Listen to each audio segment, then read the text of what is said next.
하나님의 말씀은 전도서 7장 27절에서 29절의 말씀입니다. 전도자가 가로되 내가 낱낱이 살펴 그 이치를 궁구하여 이것을 깨달았노라. 내 마음에 찾아도 아직 얻지 못한 것이 이것이라. 일천 남자 중에서 하나를 얻었거니와 일천 여인 중에서는 하나도 얻지 못하였느니라. 다 같이 읽으시겠습니다. 나의 깨달은 것이 이것이라. 곧 하나님이 사람을 정직하게 지으셨으나 사람은 많은 꾀를 낸 것이니라. 아멘. 우리 하나님 말씀 묵상하기 전에 다시 한번 기도하시겠습니다. 하나님 아버지 감사합니다. 저희의 삶 속에 평강을 주셔서 이 밤에 이렇듯 하나님께 나와 경배와 찬송을 드리게 하시고 이 시간 하나님의 말씀을 저희들이 묵상하고자 하오니 주 성령께서 저희들이 스승이 되셔서 한 구절 한 구절 말씀을 풀어주시고 깨닫게 하여 주시옵소서.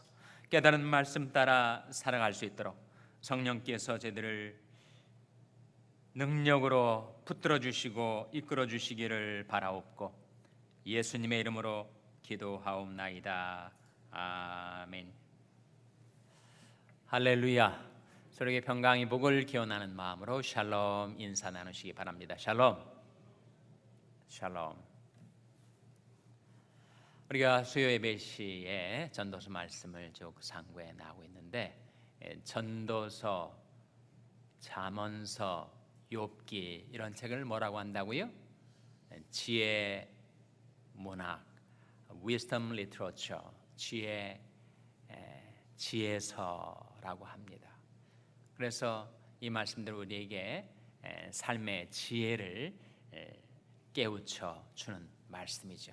그래서 오늘 세 구절의 말씀 한 구절 한 구절 한번 함께 생각해 보시도록 하겠습니다. 먼저 27절 말씀 같이 읽겠습니다. 27절 말씀 시작. 전도자가 가로되 내가 낱낱이 살펴 그 이치를 궁구하여 이것을 깨달았노라. 전도자 누굴 가리키죠? 전도서의 기자, 전도서를 기록한 사람인데 누구로 알려져 있습니까? 솔로몬으로 알려져 있죠. 솔로몬이 예루살렘의 왕이면서 전도자가 되어서 인생의 이치를, 만물의 이치를 그가 궁구하였다, 추구하였단 말이죠. 어떻게 그리하였는가?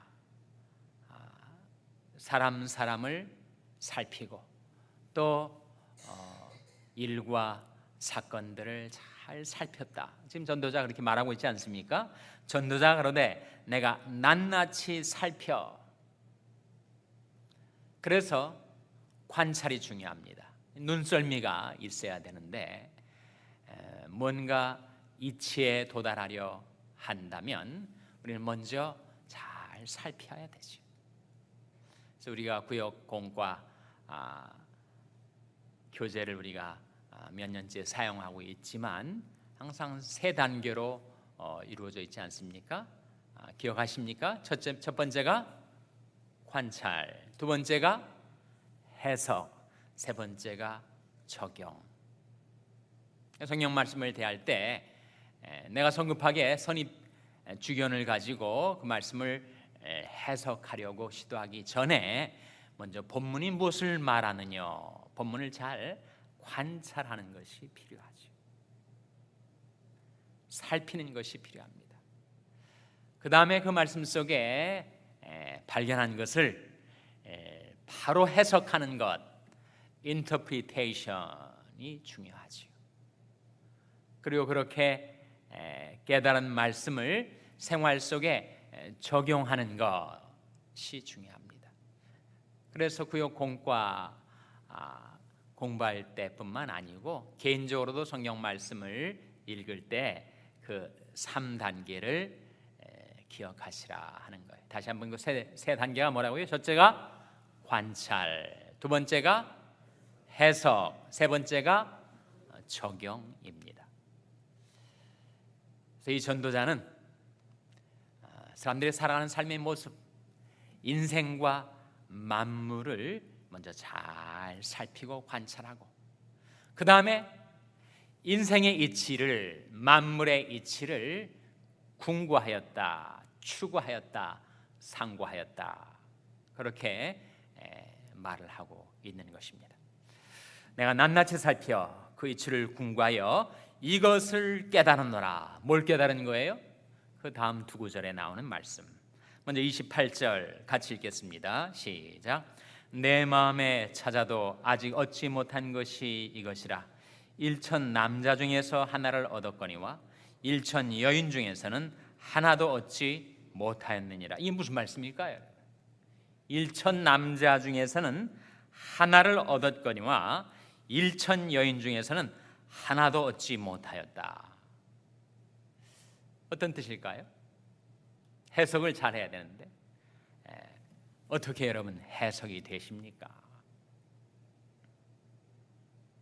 남자가 여자보다 우월하다는 말씀일까? 그래도 1,000명 중에서 남자 하나는 얻지만 여자들이 1,000명을 다 살펴봐도 하나도 못 얻겠다, 그런 뜻일까? 또 고대 사회, 지금부터 거의 3,000년 전에 쓰여진 문서이다 보니까 그 당시의 가부장적인 그런 시대상 문화와 분위기를 반영해서 이렇게 말한 것일까? 여러 가지 질문들을 이 본문에다 대고 우리가 할 수가 있을 거예요. 그런데 이 솔로몬이 인생에서 일천 여인 하면 생각나는 것이 있을 겁니다. 솔로몬에게서 일천 여인은 누구죠? 솔로몬과 일천 여인, 뭐 연관되는 상상이 없으십니까?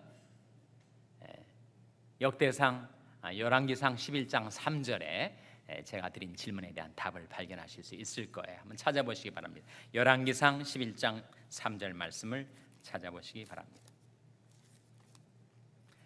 열왕기상 11장 3절은 구약성경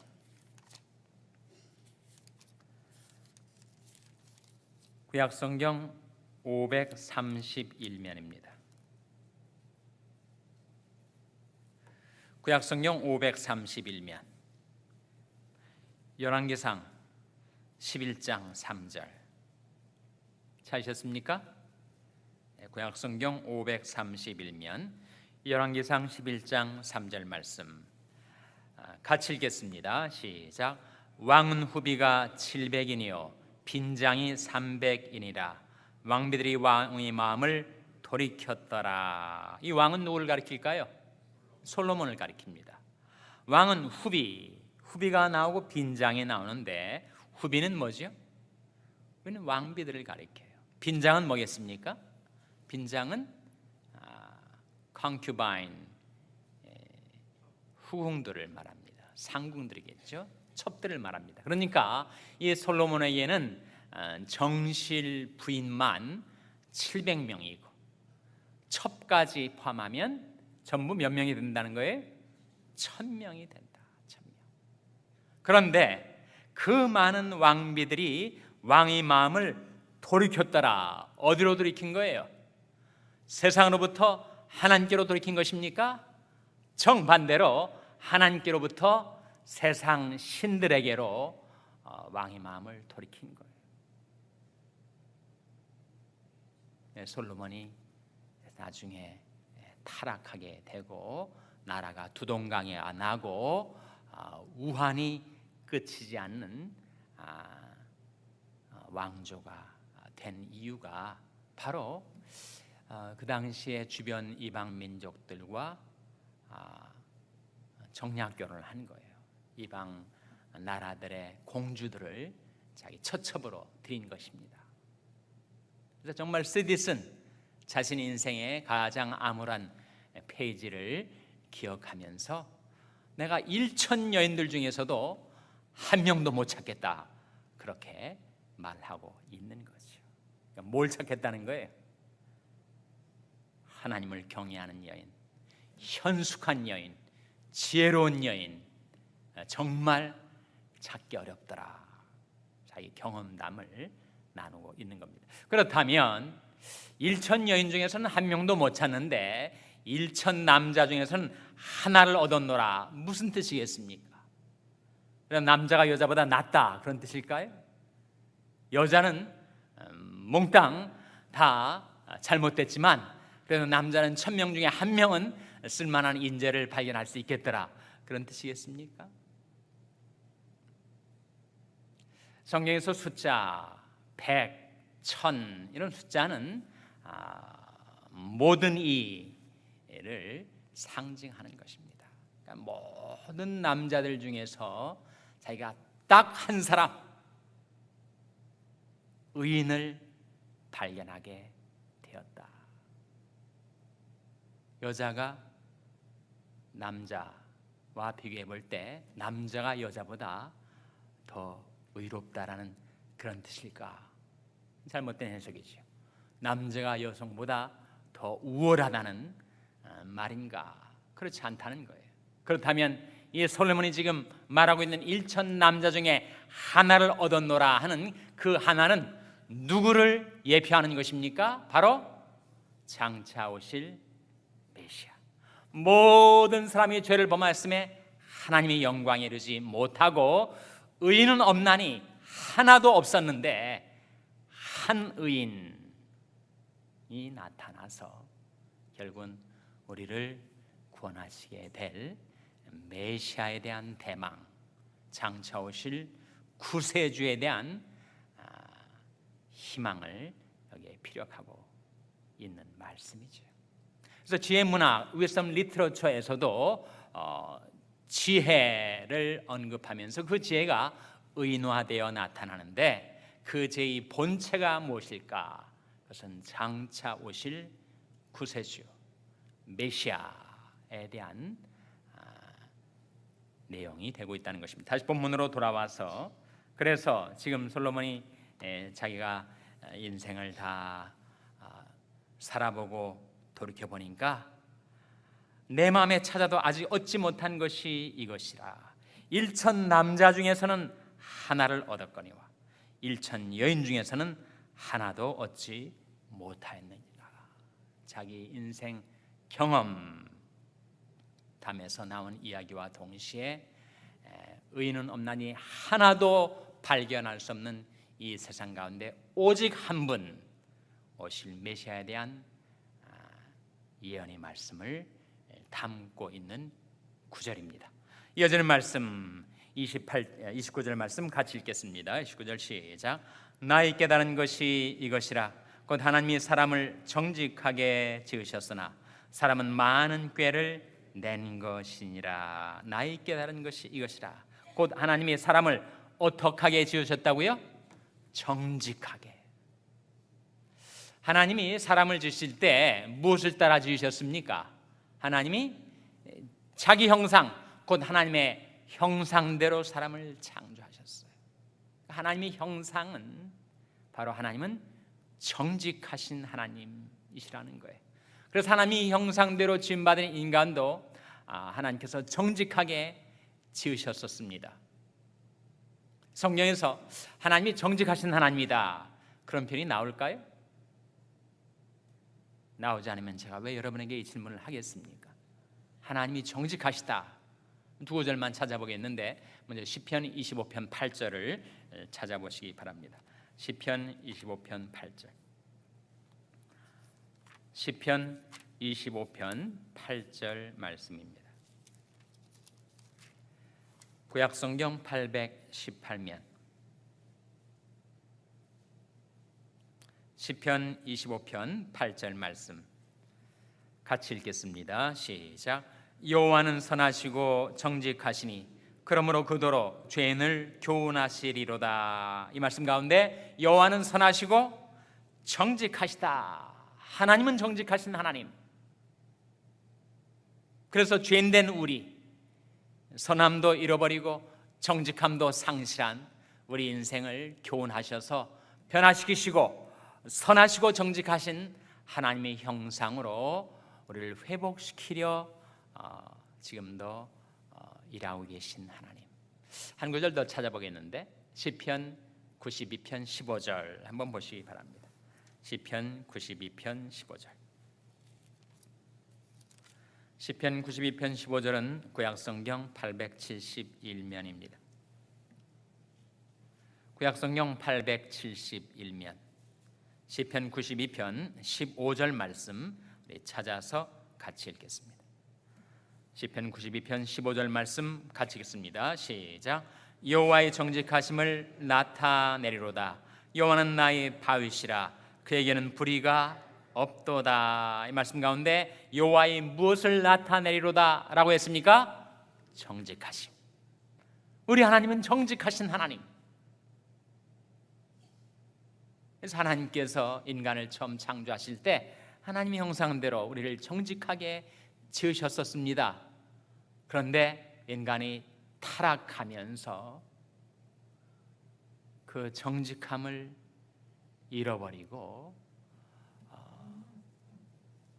대신 많은 무엇을 내게 되었다고요? 많은 꾀를 내게 되었다. 다시 오늘 본문으로 돌아와서 29절 말씀에 나의 깨달은 것이 이것이라 곧 하나님이 사람을 정직하게 지으셨으나 사람은 많은 꾀를 낸 것이니라.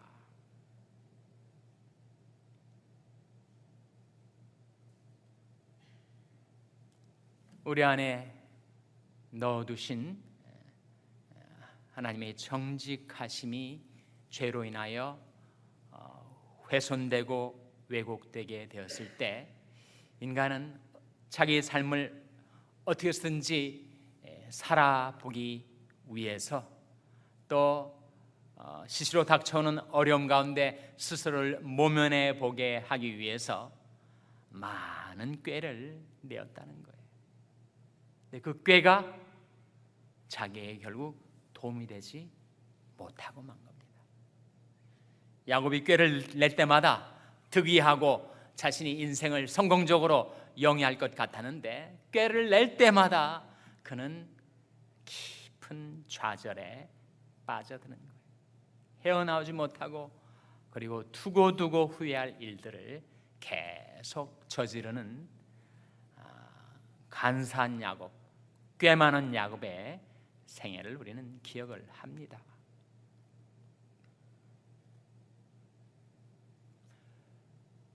하나님께서 정직한 자에게는 지혜를 주십니다. 정직한 자를 위하여 완전한 지혜를 예비해 두신다. 그런 말씀이 있어요. 잠언 2장 7절 한번 보시기 바랍니다. 잠언 2장 7절 말씀 한번 찾아서 같이 읽겠습니다. 잠언 2장 7절 말씀은 구약성경 913면입니다. 잠언 2장 7절 말씀 우리 찾아서 한번 같이 읽겠습니다. 잠언 2장 7절 말씀 같이 읽겠습니다. 시작. 그는 정직한 자를 위하여 완전한 지혜를 예비하시며 행실이 온전한 자에게 방패가 되시나니. 정직하면 손해볼 것 같으나 하나님을 경외하고 신뢰하여 정직하게 살아가는 자에게 하나님은 무엇을 예비해 주신다고요? 완전한 지혜를 예비해 주십니다. 그래서 그가 하나님이 그에게 베푸신 완전한 지혜를 따라 살아갈 수 있도록 자기 꾀를 이루는 자가 아니라 하나님 주신 지혜를 따라 사는 자들로 우리를 변화시켜 주십니다. 지혜가 뭐냐? 그렇다면 그 지혜가 뭘 말하는 것인가? 정직한 자에게 주시는 그 지혜가 무엇인가? 욥기에서도 지혜서라고 하지 않았어요? 욥기 28장 28절에 지혜가 무엇인가? 여호와를 경외함이 곧 지혜요 악을 떠남이 명철이라. 정말 우리에게 지혜와 명철이 필요한데 지혜가 뭐냐? 여호와를 경외함이 곧 지혜요. 명철이 무엇이냐? 언더스탠딩, 깨달음이 무엇이냐? 악을 떠남이 명철이라. 그래서 우리는 정말 지혜로운 삶을 살기를 원하죠. 어떻게 하면 내 마음속에 지혜가 스며들어와서 내가 인간적인 꾀를 이루는 것이 아니라 하나님께서 정직한 자를 위하여 예배해 주시는 그 지혜를 따라 살 수가 있는가? 구체적인 그 삶의 길이 성경에 나타나겠습니다. 정직한 자를 위하여 완전한 지혜를 예비하시는 그 지혜를 따라 살아가는 길, 우리가 지혜로운 자가 되는 길이 시편 119편 97절 이하에 나와 있어요. 한번 찾아보시기 바랍니다. 오늘 제가 여러분과 나누는 마지막 말씀입니다. 시편 119편 97절 찾아서 한번 같이 읽겠습니다. 시편 119편 97절 말씀은 구약성경 893면입니다. 구약성경 893면 시편 119편 97절 말씀 같이 읽겠습니다. 시작. 내가 주의 법을 어찌 그리 사랑하는지요, 내가 그것을 종일 묵상하나이다. 주의 법, 뭘 가리킬까요? 주의 말씀을 내가 어찌 그리 사랑하는지요, 내가 그것을 종일 묵상하나이다. 그렇게 주님의 말씀을 사랑하여 종일 묵상하며 사는 자는 어떻게 되는가? 어떻게 된다고요? 98절에 주의 계명이 항상 나와 함께하므로 그것이 나로 원수보다 지혜롭게 하나이다. 99절에 내가 주의 증거를 묵상함으로 나의 명철함이 나의 모든 스승보다 승하며 주의 법도를 지킴으로 나의 명철함이 노인보다 승하니이다. 지금 비교의 대상 세 가지가 나오죠. 원수보다도, 스승보다도, 노인보다도 더 우리를 지혜롭게 해주는 것이 무엇인가? 그것이 하나님의 말씀을 사랑하여 그 말씀을 종일 묵상하는 가운데 그 말씀과 더불어 살고 그 말씀 따라 살고 그리고 그 말씀이 길로 행하며 살아가는 자가 결국은 지혜자가 된다.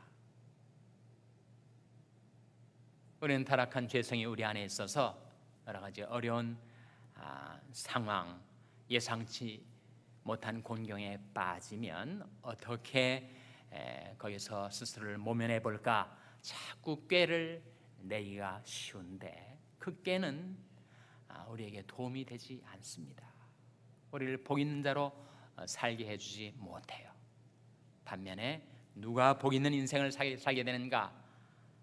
시편 1편 1절 말씀에 복 있는 사람은 악인의 꾀를 좇지 아니하며 죄인의 길에 서지 아니하며 오만한 자의 자리에 앉지 아니하고 오직 여호와의 율법을 즐거워하여 그 율법을 취하로 묵상하는 자로다. 하나님의 말씀을 사랑하여 그 말씀을 묵상하며 살 때 하나님께서 말씀 속에 담아두신 지혜가 내 마음속에 스며 들어와서 내가 내 악한 꾀를 이루는 인생을 사는 것이 아니라 말씀이 지혜를 따라 살아갈 수 있도록 우리를 도와주시고 이끌어 주실 줄로 믿으시기 바랍니다. 기도하시겠습니다. 하나님 아버지, 제디 하나님을 경외하고 신뢰하지 못하여 스스로 많은 꾀를 내고 또 악한 꾀를 따라 살아왔던 지난 날들의 삶을 돌아보고 자복하고 회개하며 돌이킵니다. 아버지 하나님, 하나님의 말씀을 저희들이 종일 묵상함으로 그 말씀 속에 하나님께서 정직한 자를 위하여 예배 두신 완전한 지혜를 따라 살아갈 때 저희들이 악한 원수 대적 마귀도 이기고 저희들이 스승보다도 저희들이 지혜가 승하며 저희들의 노인보다도 저희들의 지혜와 명철과 경륜이 더 높아져서 마침내 지혜로운 인생을 살아갈 수 있도록 하나님의 말씀으로 저희와 함께하여 주시며 저희들을 붙들어 주시며 저희들을 이끌어 주시옵소서. 이 모든 말씀 예수님의 이름으로 기도하옵나이다. 아멘.